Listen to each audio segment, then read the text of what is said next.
এই দুনিয়ায় কয়দিন থাকবা বলো? দুনিয়ার থেকে বিদায় নেওয়ার আগে আগে নবীর মোহাব্বত কলিজার মধ্যে ঢুকাইয়া বিদায় হও। নিজের আকল দিয়া গুনাহ থেকে বেঁচে দিনদার হইয়া জমিন থেকে বিদায় হও।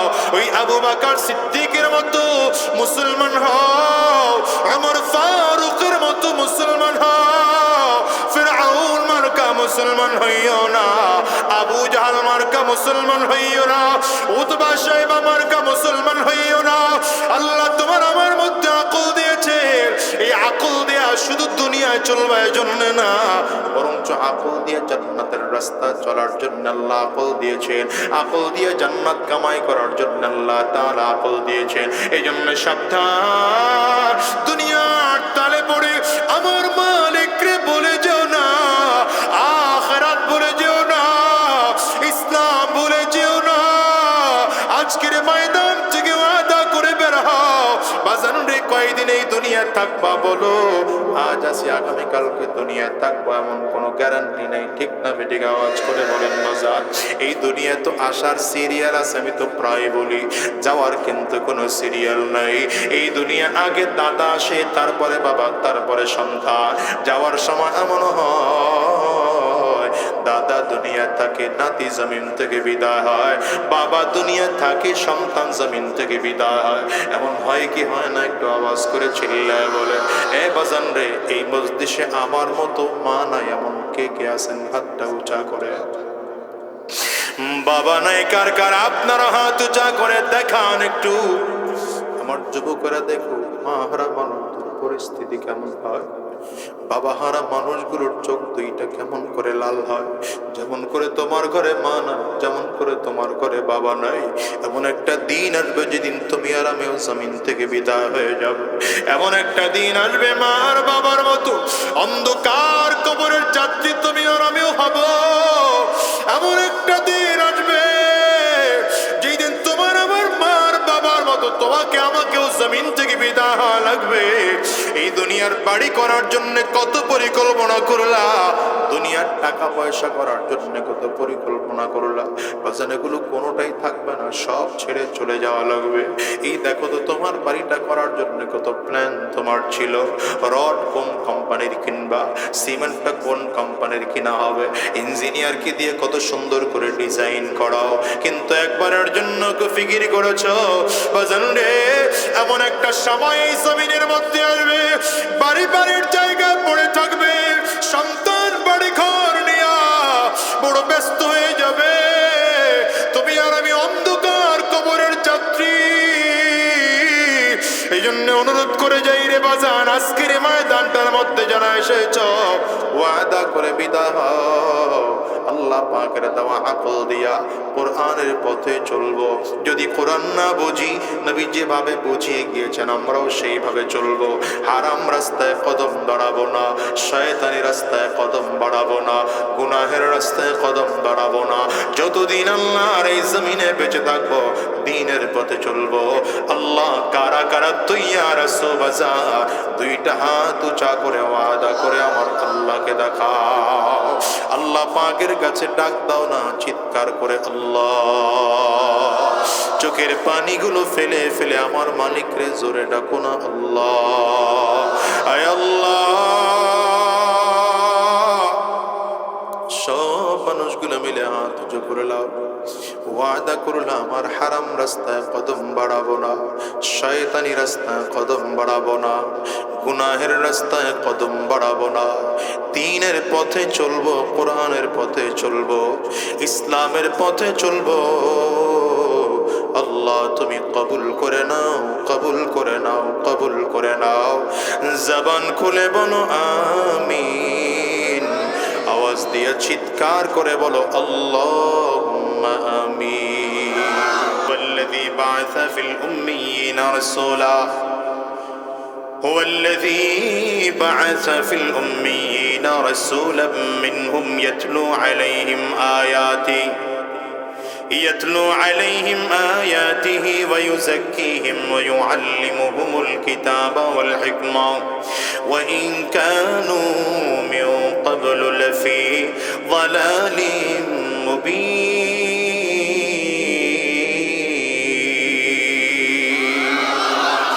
রাব্বে কারীম বলেন আমি আমার পয়গম্বরকে কেন পাঠাইছি জানো? আমি আমার পয়গম্বরকে এই জন্য পাঠাইলাম, এই পয়গম্বরের কাজ হচ্ছে আমি আল্লাহ তাআলা জাতির উপরে যে কোরআনুল কারীমকে নাজিল করেছি, এই কোরআন জাতিকে গোটা পৃথিবীর মানুষকে তিলাওয়াত করে করে শোনাবে, কোরআনুল কারীমের তিলাওয়াত শেখাবে। এই কোরআন অনুযায়ী গোটা জাতিকে সুন্দর সুন্দর করে পরিচালনা করবে।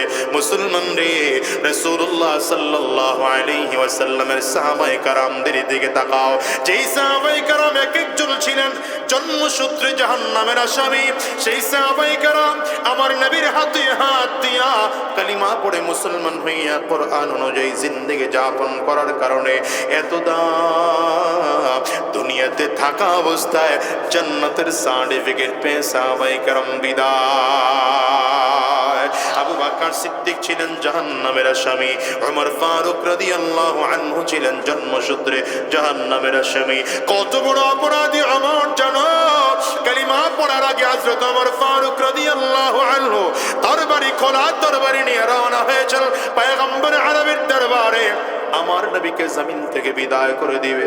কারণ মক্কার দারুন নাদওয়ার মধ্যে আইন পাশ করা হয়েছে, কেউ যদি মুহাম্মদের মাথা আনার জন্য পারে তাইলে তাকে 100 লাল উট পুরস্কার দেওয়া হবে। এই লোভে পড়ে হযরত ওমর তরবারি খোলা তরবারি নিয়ে রওনা করেছেন রাহমাতুল লিল আলামিনের দরবারে। রাস্তায় একজন দাঁড়ায় বলে, কই যাও রে ওমর? ডেকে বলে, আমি যাই তো মুহাম্মদের মাথা আনার জন্য। যাও তো মুহাম্মদের মাথা আনার জন্য। বাড়ি থেকে খবর নিয়েছো নাকি? বাড়ির কোনো খবর নিলা নাকি? কেন, বাড়ি কি হলো? বলে, যে মুহাম্মদের মাথা আনার জন্য যাচ্ছ তুমি, সেই মুহাম্মদের ধর্ম গ্রহণ করে তোমার বোন আর বোন জামাই মুহাম্মদের উপরে নাজিলকৃত কোরআন বাসায় গিয়ে পড়তেছে। হযরত ওমরের মেজাজ গরম হয়ে গেল। আমি ফিরে বাড়ির দিকে চলে গেলেন। দরজার কাছে কান লাগায় শুনতেছেন, কোরআন তিলাওয়াতের আওয়াজ শোনা যায়। কথা বলতে দেরি হয়। হযরত ওমর দরজার মধ্যে একটা আঘাত করেছেন, লাঠি মেরে দরজা ভেঙে ফেলছে। দরজা ভেঙে ফেলে তাকিয়ে দেখে বোন আর বোন জামাই দুজন মিলে কোরআনুল কারীম তিলাওয়াত করে। বোন আর বোন জামাইকে বেধড়ক পেটাতে আরম্ভ করেছেন তরবারির বাট দিয়া। বোন জামাইকে যখন বেধড়ক মারতে আরম্ভ করেছে, বোন সামনে এসে 2 হাত দাঁড় করিয়েছে। ওমর, যা মারা দরকার আমাকে মারো, আমার স্বামীর গায়ে একটা আঘাত তুমি সামনের দিকে করবে না। রাগের মাথায় হযরত ওমর বোনের গালের মধ্যে এক থাপ্পড় বসায় দিস। থাপ্পড়ের কারণে চোখ দিয়ে গাল দিয়ে ঠোঁট ফেটে রক্ত টাপ টাপ করে পড়তে আরম্ভ হয়। বোন দাঁড়ায় বলে, ওমর, তোমার মাথাও খাত্তাবের, তোমার শরীরেও খাত্তাবের রক্ত, আমার শরীরেও খাত্তাবের রক্ত। তুমিও যেমন খাত্তাবের সন্তান, আমিও খাত্তাবের সন্তান। আমি কালিমা পড়ে হাতে হাত দিয়ে নবীজির কালিমা পড়ে মুসলমান হয়েছি। জীবন চলে যাবে, কালিমা ছাড়তে রাজি না। বোনের কণ্ঠে এত দ্রুত অবস্থান দেখা আমার নরম হয়ে গেলে ডেকে বললেন, বোন রে, কি তিলাওয়াত করতেছিলে এতক্ষণ? বল না, কি তিলাওয়াত করতেছিলে? আমার কি একটু দেওয়া যায় না? আমি কোরআনুল কারীমের তিলাওয়াত শুনবো, আমার কি দেওয়া যায় না? আমি নিজে কোরআন পড়ে দেখবো, আমার কাছে কি পৃষ্ঠাটা লিখে দেওয়া যায় না? আমার সামনে দেওয়া যায় না? বোন ডেকে বলে, তুমি নাপাক অবস্থায় আছো। নাপাক অবস্থায় কাউকে কোরআনুল কারীম ধরা যাবে না, কারণ আল্লাহর কোরআন বলেছেন, লা ইয়ামাসসুহু ইল্লাল মুতাহহারুন।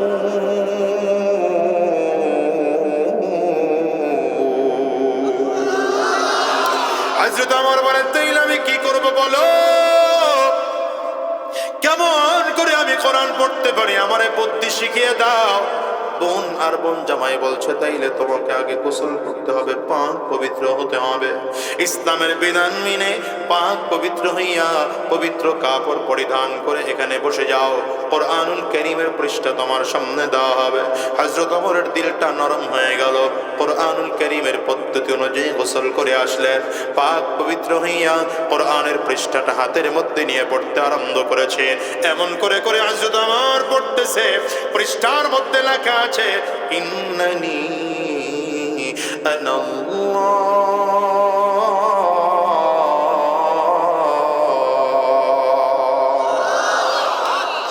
ইন্নানি আনা আল্লাহ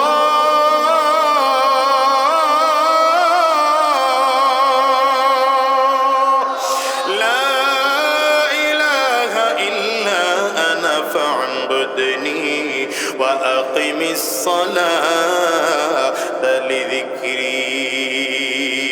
হযরত ওমর পড়তে চায়, কোরআনের মধ্যে লেখা আছে, আয় ওমর, মনে হয় যেন আল্লাহ তাআলা নিজেই ডাক দেয়, রে ওমর, তুই রবের সন্ধান চাও, রব দুনিয়ার কেউ নয়, রব হলাম আমি আল্লাহ। বলেন সকল ক্ষমতার মালিক কে? আরো জোরে বলেন সকল ক্ষমতার মালিক কে? আমার আল্লাহ তাআলা নিজের পরিচয় দিয়ে দেয়, আমি আল্লাহ ব্যতীত ইবাদতের উপযুক্ত আর দুনিয়ায় কেউ নাই। কারণ কারো ক্ষমতা বেশি না, যার ক্ষমতা সব থেকে বেশি তিনি ইবাদতের উপযুক্ত, যার ক্ষমতা সব থেকে বেশি তিনি হলেন কে? আঙ্গুলটা উঁচা করে বলা যাবে না আল্লাহর নাম? আওয়াজ করে চিল্লায় আল্লাহ পাকের নাম নেওয়া যাবে না রে মুসলমান?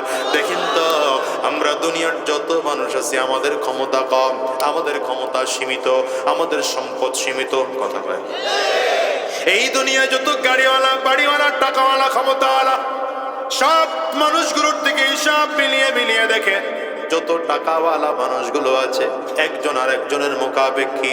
এই দুনিয়ায় যত ক্ষমতাওয়ালা আছে একজন আরেকজনের মুখাপেক্ষী।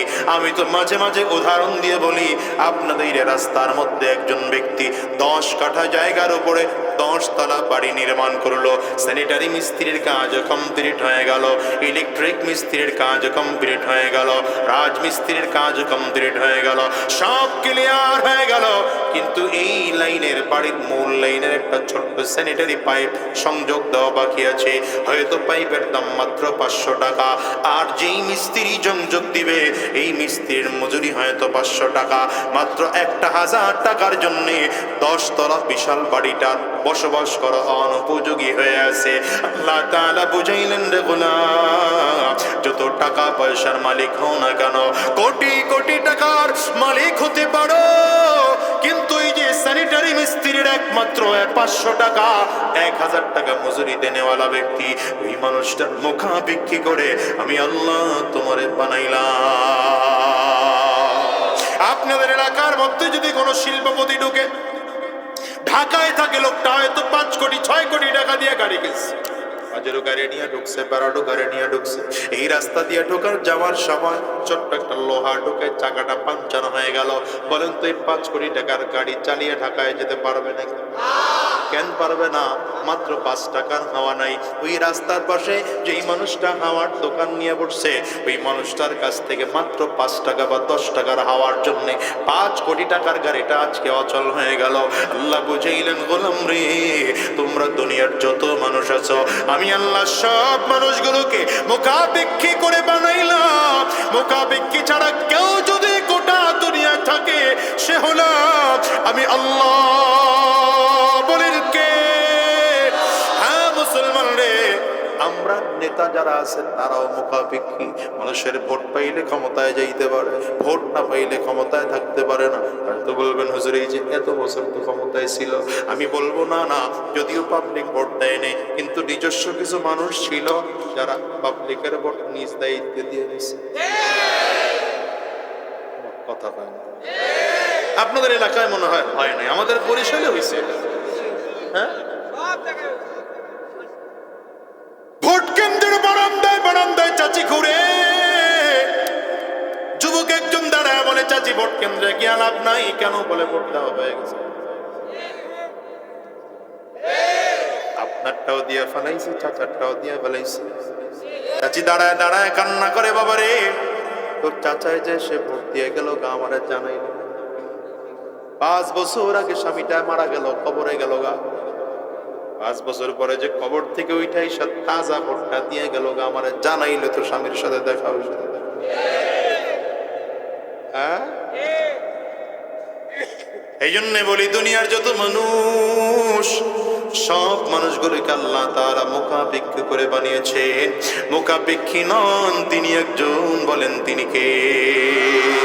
বিনয়ী হও, অহংকারওয়ালা হইও না।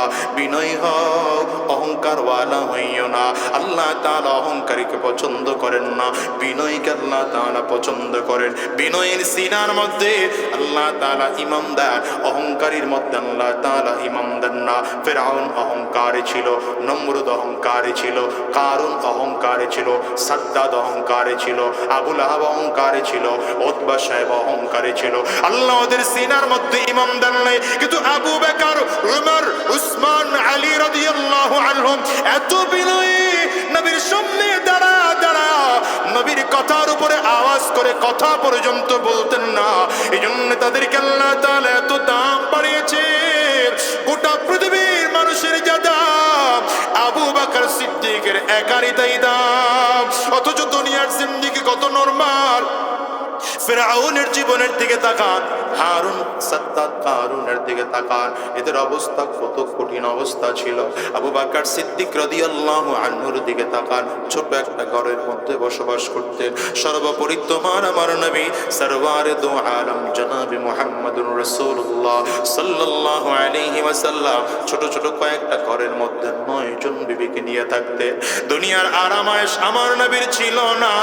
আমার নবী পাহাড়ের চূড়ায় বসে কান্না করতে শুরু করেছিল। আল্লাহ তাআলা জিবরিলকে পাঠায়, পয়গম্বরকে বলো, পয়গম্বর কেন চোখের পানিগুলো ফেলে ফেলে কান্না করে? আমার পয়গম্বর যদি চায়, ওয়ালা সাউফা ইউতিকা রাব্বুকা ফাতাল্লাহ, আমার পয়গম্বর যদি চায় তাইলে আমি আল্লাহ তাআলা তাকে দিতেই থাকবো। যতক্ষণ আমার পয়গম্বর খুশি না হবে আমি আল্লাহ তাআলা দেওয়া বন্ধ করব না। মদিনাতে আমার নবী গিয়েছে, আল্লাহ তাআলা ডাক দিলেন, হাবিব কেন কান্না করে? উহুদ পাহাড়টা স্মরণ করে দিতে বললে স্মরণ করে দেব। আমার হাবিব যখন চাবে তখন এখান থেকে খরচ করতে পারবে।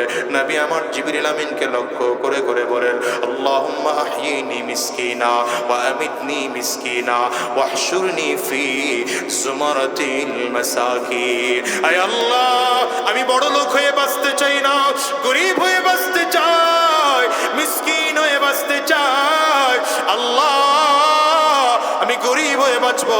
আবু বকর সিদ্দিক রাদিয়াল্লাহু আনহু গরীবে হালাতে জিন্দেগি কাটিয়েছে। ওমর ফারুক রাদিয়াল্লাহু আনহু গরীবী হালাতে জিন্দেগি কাটিয়েছে। কিন্তু খেয়াল করেন তো, আজকে আবু বকর সিদ্দিক জমিন থেকে বিদায় হওয়ার পরে ওই কবরের কি পরিমাণ দাম। রাহমাতুল লিল আলামিন জমিন থেকে বিদায় হওয়ার পরে আমার নবীর রওজার কি পরিমাণ দাম। ওই নবীর রওজা গোটা দুনিয়া 100 বার বিক্রি করলেও সমান হবে না। কত লক্ষ লক্ষ হাজিরা যায় নবীর রওজা জিয়ারত করার জন্য। আমি তো মাঝে মাঝে বলি, কাবা মানুষ হজ করতে যায়, মক্কাতুল মুকাররমায় যাওয়ার সাথে সাথে সব হজের কাজগুলো কমপ্লিট হয়ে যায়। হজের আহকামগুলো সব তো মক্কার মধ্যেই সীমাবদ্ধ, মদিনায় তো যাওয়া লাগে না। কিন্তু আল্লাহর পাগল তারপরও কেন মদিনার জমিনে যায়? মদিনায় যাওয়ার কারণ হলো, যেই নবীর জন্য আখিরাতের সন্ধান পাইলাম, যেই নবীর জন্য জাহান্নামের আযাব থেকে মুক্তি পাইলাম, যেই নবীর জন্য জান্নাতের রাস্তা পাইলাম, যেই নবীর জন্য গুনাহ থেকে মুক্ত হতে পারলাম, যেই নবীর জন্য রবের পরিচয় পাইলাম, ওই নবীরকে না দেখা, নবীর রওজা না দেখে কেমনে যাব? পাগলগুলো মদিনায় যায়, মদিনার গলি দিয়ে দিয়ে ঘুরে। কত হাজিদেরকে দেখেছি চোখের পানিগুলো ফেলে ফেলে কান্না করে আর ডেকে ডেকে বলে, আল্লাহ, আয় আল্লাহ, এই রাস্তা দিয়েই তো বুঝি তোমার হাবিব খালি পায়ে পায়ে হেঁটেছিল। নবীজির রওজার পাশে দাঁড়ায় দাঁড়ায় কত হাজী সাহেবরা কান্না করে। জান্নাতুল বাকির মধ্যে গিয়ে কত হাজী সাহেবরা সাজদায় পড়ে যায় আর ডেকে বলে, আল্লাহ, এখানেই বুঝি তোমার নবী সাজদা করেছিল। তোমার নবীর চোখের পানিগুলো কত এই জমিনের মধ্যে পড়েছে। ও দুনিয়ার যুবকেরা বলো, আমেরিকায় যাও, চাইনিজ যাও, Japan, German, Indonesia, France, Malaysia যাও, আমার নবীর রওজায় যাইতে মনে চাই কি চায় না? একটু চা করে বলো, কার কার মনটায় চায় দুইটা হাত উঁচা করে আমার আল্লাহকে একটু দেখাও। চোখের পানি ফেলে আওয়াজ করে জোরে ডাকো আল্লাহ, আরো জোরে আল্লাহ। দয়ার মালিক, আয় আল্লাহ, যতজন মানুষ দুইটা হাত উঁচু করলাম, জীবনে একটা বার হলেও তোমার নবীর রওজা না দেখাইয়া, কাবা তাওয়াফ না করাইয়া জমিন থেকে নিও না। ও মুসলমান রে, বলো জীবনে একটা বার হলে আমার আল্লাহ তাআলা অন্তত কাবায় যাওয়ার তৌফিক দান করুক। জীবনে একটা বার হলে মদিনাতে যাওয়ার তৌফিক দান করুক। আর যদি রব্বে কারীম এইটুকু সাধ্য না দেয়, অন্তত রাতের অন্ধকারে একা একা হলেও স্বপ্ন যুগে যেন নবীর দেখতে পারি। কারণ আমার নবীর কেউ যদি স্বপ্ন যুগে একবার দেখে, জাহান্নামের আগুন হারাম, জান্নাত তার জন্য ওয়াজিব হয়ে যায়। ওরে দুনিয়ার মুসলমান শোনো, বাজারে কয়দিন এই দুনিয়ায় বাঁচবা, আমার নবীর পাগল হও তো আবু বকর সিদ্দিকের মতো পাগল হও। ওই যে আবু বকর সিদ্দিক রাদিয়াল্লাহু আনহু বাইতুল্লাহর সামনে দাঁড়াইয়া ইসলামের পক্ষে যখন খুতবা দিতে আরম্ভ করেছেন, কাফিরদের হাতে এমন মার খেয়েছে, মার খেতে খেতে বেহুশ হয়ে জমিনের মধ্যে পড়ে গেলে কাফির মুশরিকগুলো মনে করলো আবু বকর মরেই গেছে, মৃত মনে করে ফেলে রেখে চলে গেলেন। আবু বকর সিদ্দিক রাদিয়াল্লাহু আনহুর মোটেও হুঁশ নাই। আরে বেহুশ অবস্থায় মানুষগুলো ধরাধরি করে তার মায়ের কাছে পৌঁছায় দিয়ে আসছে। মা বারবার করে মাথার কাছে মুছায়, মাথার মধ্যে তেল মালিশ করে, একটু করে পানি ঢালে। বাবারে, কেন তুই মুহাম্মদের পক্ষে কথা বলতে গেলি? আজকে তোর পরিস্থিতি এমন হয়ে গেল। দেখো তো আবু বকর সিদ্দিক রাদিয়াল্লাহু আনহুর কলিজার মধ্যে আমার নবীর জন্য কত মায়া। আবু বকর সিদ্দিকের মোটে হুঁশ নাই। লম্বা সময় পরে হুঁশ ফিরে আসছে, মায়ের দিকে তাকিয়ে ডাক দেয়, মা গো, আমাকে বলো তো আমার নবীজি কেমন আছে? মা জবাব দেয়, রে বাবা, কথা বলবি না, তুই মুহাম্মদের কথা জিজ্ঞাসা করবি না। এই মুহাম্মদের কারণে মক্কার কাফির মুশরিকরা তোরে মেরেছে, সাবধান, আর কোনোদিন মুহাম্মদের নাম নিবি না। বলে, মা গো, কেমন করে আমি আমার নবীর নাম না নিয়ে পারি বলো? আমার দুনিয়ার সব বাদ দিতে রাজি, নবী বাদ দিতে রাজি না। মা একটুখানি পানির পেয়ালা সামনে এনে দেয়, দুধের পেয়ালা সামনে এনে দাঁড় করিয়ে দেয়। হযরত আবু বকর সিদ্দিক রাদিয়াল্লাহু আনহু হাত দিয়ে সরিয়ে দেয়, মা, যতক্ষণ পর্যন্ত আমি আমার দুই চোখ দিয়ে আমার নবীর চেহারা না দেখব, ততক্ষণ পর্যন্ত দুধের পেয়ালার মধ্যে মুখ লাগাবো না, পানির পেয়ালার মধ্যে মুখ লাগাবো না। ওদিকে কাফিররা মন মার মেরেছে, মারতে মারতে গাল ফাটিয়ে ফেলেছে, শরীরের বিভিন্ন জায়গা থেকে কত স্থান থেকে রক্ত বের হয়, পা দিয়ে হাঁটতে পারে না। হঠাৎ করে ডেকে কয়, মা গো, যতক্ষণ পর্যন্ত আমি আমার নবীর চেহারা না দেখবো, ততক্ষণ পর্যন্ত আমি আমার পানির মধ্যে মুখ লাগাবো না, দুধের পেয়ালার মধ্যে মুখ লাগাবো না। লম্বা কথা। মা ডেকে বললেন, তা মুখ দিয়ে কোথায় পাবো আমি তোর নবীর সন্ধান? বলে, মা গো, কোথাও যদি না পাও, আমরের বোন ফাতেমার কাছে গিয়ে জিজ্ঞাসা করো আমার নবী কোথায়। আমরের বোন ফাতেমার কাছে গিয়ে জিজ্ঞাসা করা হলো। তিনি বাহানা করে চলে আসলেন বাড়িতে। হযরত ওমরের বাড়ির দরজা দিয়ে ঢুকতেছেন। হযরত ওমর তাকায় ডাক, আবু বকর সিদ্দিক তাকায় ডাক দেয়, এই বোন রে, বলতো আমার নবী কোথায় আছে, আমার নবী কোথায়? বোন আস্তে করে আঙ্গুলটা মুখের মধ্যে দিয়ে বলে, সাবধানে, তো জোরে কথা বলিস না, তোর মা জেনে ফেলবে। তখনও পর্দার আয়াত, পর্দার বিধান নাজিল হয় নাই। আবু বকর সিদ্দিক বলেন, মাশাআল্লাহ, বলো আমার নবী কই? মার দিকে তাকায় ডেকে বললেন, নবীজি একটু আগে দেখে আসছি, দারুল আরকামে বসা। এবার আবু বকর সিদ্দিক মায়ের হাতটা টান দিয়ে নিজের বুকের সাথে লাগিয়ে বললেন, মাগো, জীবনে কোনোদিন তোমার কাছে কোনো কিছু আবদার করি না, আজকে ছোট্ট একটা আবদার করব মা। আমার দিলটা বারবার করে চায় আমার নবীর কাছে যাব, আমার মনটা মোটে টিকে না।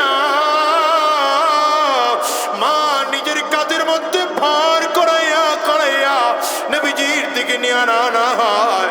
আবু বকর সিদ্দিক রাদিয়াল্লাহু আনহু দূর থেকে আমার নবীর দিকে তাকায় দেখে, আমার নবীও দূর থেকে আবু বকর সিদ্দিকরে তাকিয়ে দেখতেছে।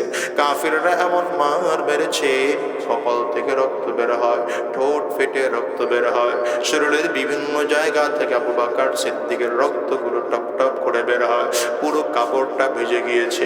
আমার নবী আবেগে হাত দুটো বাড়িয়ে দিলেন, আবু বকর আমি নবীর কোলে বলতে দেরি হয়, আবু বকর সিদ্দিক রাদিয়াল্লাহু আনহু দৌড় দিয়া হুমড়ি খেয়ে জমিনের মধ্যে পড়ে যায়, নবীজির জড়ায় ধইরা আবু বকর সিদ্দিক কান্না করতেছেন আর কবলের মধ্যে চুমা দেয়, একবার হাতের মধ্যে চুমা দেয়, আর ডেকে বললেন পয়গম্বর কাফিররা আপনারে কোনো ক্ষতি করলো নাকি? নবী আমার ডেকে বলেন না না, আমার কোনো ক্ষতি হয় নাই, বরঞ্চ তোমার কাফিররা মেরেছে, আমি তো সহ্য করতে পারছি না। ওরে দুনিয়ার মুসলমান, কেমন করে বুঝাই তোমাদেরকে বলো, এই দুনিয়ায় কয়দিন থাকবা বলো? দুনিয়ার থেকে বিদায় নেওয়ার আগে আগে নবীর মুহাব্বত করে যার মধ্যে ঢুকাইয়া বিদায় হও, নিজের আকল দিয়া গুনাহ থেকে বেঁচে দিনদার হইয়া জমিন থেকে বিদায় হও। ওই আবু বকর সিদ্দিকের মতো মুসলমান হও, ওমর ফারুকের মতো মুসলমান হও, ফিরআউন মার্কা মুসলমান হইও না, আবু জাহল মার্কা মুসলমান হইও না, উতবা শাইবা মার্কা মুসলমান হইও না। আল্লাহ তোমার আমার মধ্যে আকল দিয়েছে, এই আকল দেয়া শুধু দুনিয়ায় চলবে জন্য না, বরঞ্চ আকল দিয়ে জান্নাতের রাস্তা চলার জন্য আল্লাহ আকল দিয়েছেন, আকল দিয়ে জান্নাত কামাই করার জন্য আল্লাহ তাআলা আকল দিয়েছেন। এই জন্য সাবধান, দুনিয়ার তালে পড়ে আমার মালিকরে বলে যেও না, আখিরাত বলে যেও না, ইসলাম বলে যেও না। আজকের ময়দান থেকে ওয়াদা করে বের হও, বাজান রে কয়দিন এই দুনিয়া থাকবা বলো?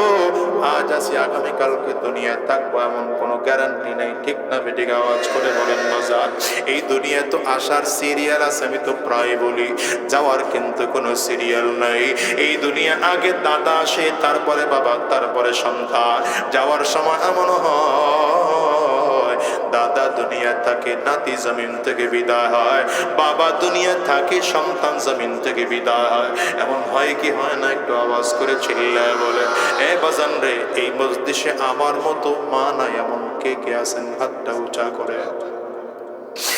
বাবা নাই কার কার? আপনারা হাত উঁচা করে দেখান একটু। আমার যুবকরা দেখো, মা হারা মানুষদের পরিস্থিতি কেমন হয়, বাবা হারা মানুষগুলোর চোখ দুইটা কেমন করে লাল হয়। যেমন করে তোমার ঘরে মা না, যেমন করে তোমার ঘরে বাবা নাই, এমন একটা দিন আসবে যেদিন তুমি আর আমিও জমিন থেকে বিদায় হয়ে যাব। এমন একটা দিন আসবে মা আর বাবার মতো অন্ধকার কবরের যাত্রী তুমি আর আমিও হব। এমন একটা দিন আসবে যেই দিন তোমার আমার মার বাবার মতো তোমাকে আমাকেও জমিন থেকে বিদায় হওয়া লাগবে।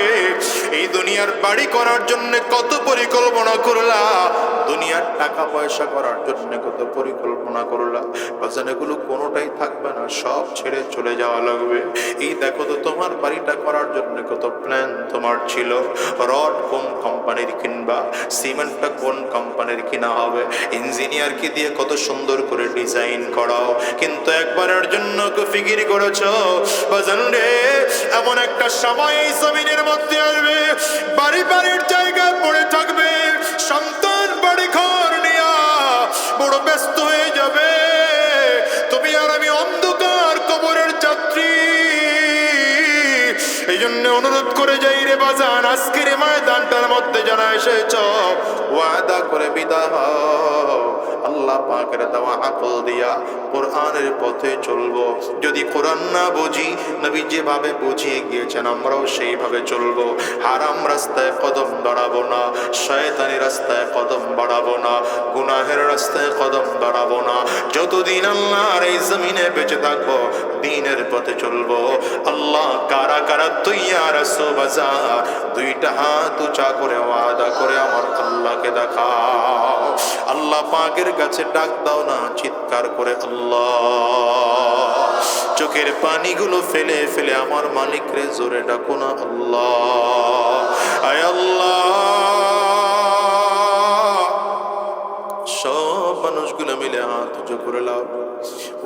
করলাম আর হারাম রাস্তায় কদম বাড়াবো না, শয়তানি রাস্তায় কদম বাড়াবো না, গুনাহের রাস্তায় কদম বাড়াবো না, দ্বীনের পথে চলবো, কোরআনের পথে চলবো, ইসলামের পথে চলবো। আল্লাহ তুমি কবুল করে নাও, কবুল করে নাও, কবুল করে নাও।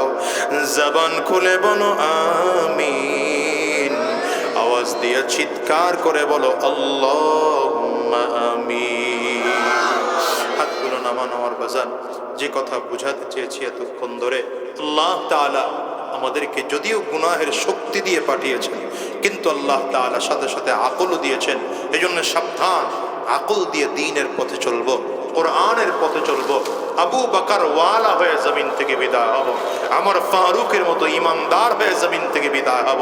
আবু জাহাল মার্কা, আবু লাহাব মার্কা, ফিরআউন মার্কা মানুষ হয়ে জমিন থেকে বিদায় হব না। তৈয়ার আছি তো ইনশাআল্লাহ। আল্লাহ আমাদের সকলকে তৌফিক দান করুন, ঈমান ও ইসলামের পথে চলার তৌফিক দান করুন। সকলে আওয়াজ দিয়ে জবান করে চিৎকার করে জোরে সরে বলেন আল্লাহুম্মা আমিন। والصلاة والسلام على سيد الأنبياء والمرسلين. ربنا ظلمنا أنفسنا وإن لم تغفر لنا وترحمنا لنكونن من الخاسرين. ربنا لا تزغ قلوبنا بعد إذ هديتنا وهب لنا من لدنك رحمة إنك أنت الوهاب. رب ارحمهما كما ربياني صغيرا. ربنا فاغفر لنا ذنوبنا وكفر عنا سيئاتنا وتوفنا مع الأبرار. رب العالمين মেহেরবান খোদা, আমাদের জিন্দেগির গুনাহ খাতাগুলো মাফ করে দাও, আমাদের সকলকে দ্বীন ও ইসলামের জন্য কবুল করে নাও। দুনিয়ার জমিনে যতদিন বেঁচে থাকবো তোমার গোলামি করার তৌফিক দিয়ে দাও। জমিন থেকে যখন বিদায় হয়ে যাব ঈমান নিয়ে যাওয়ার তৌফিক দিয়ে দিও। আয় আল্লাহ, শয়তানের ধোঁকা থেকে হেফাজত করো, জালিমের জুলুম থেকে হেফাজত করো, হিংসুকের হিংসা থেকে হেফাজত করো। গোটা দেশটাকেও তুমি কবুল আর মঞ্জুর করে নাও। আয় আল্লাহ, দেশ নিয়ে যারা চক্রান্ত ষড়যন্ত্র করছে তাদেরকে হেদায়েত দিয়ে দাও। নসিবে হেদায়েত না থাকলে ওদেরকে ধ্বংস করে দাও। আয় আল্লাহ, দেশের পক্ষে যারা কাজ করেন তাদেরকে আরো বেশি বেশি করে কাজ করার তৌফিক দিয়ে দাও। রব্বি করিম, গোটা বাংলাদেশের মাদারিস মাসাজিদ গুলো হেফাজত করো, উলামায়ে কেরামদেরকে কবুল করে নাও, আমাদেরকে দ্বীনের পথে চলার তৌফিক দিয়ে দাও। যতদিন এই জমিনের মধ্যে বেঁচে থাকবো তোমার গোলামি করার তৌফিক দিয়ে দাও। জমিন থেকে যখন বিদায় হয়ে যাব ঈমান নিয়ে যাওয়ার তৌফিক দিয়ে দিও। সুবহান রাব্বিকা রাব্বিল ইজ্জাতি আম্মা ইয়াসিফুন ওয়া সালামুন আলাল মুরসালিন والحمد لله رب العالمين.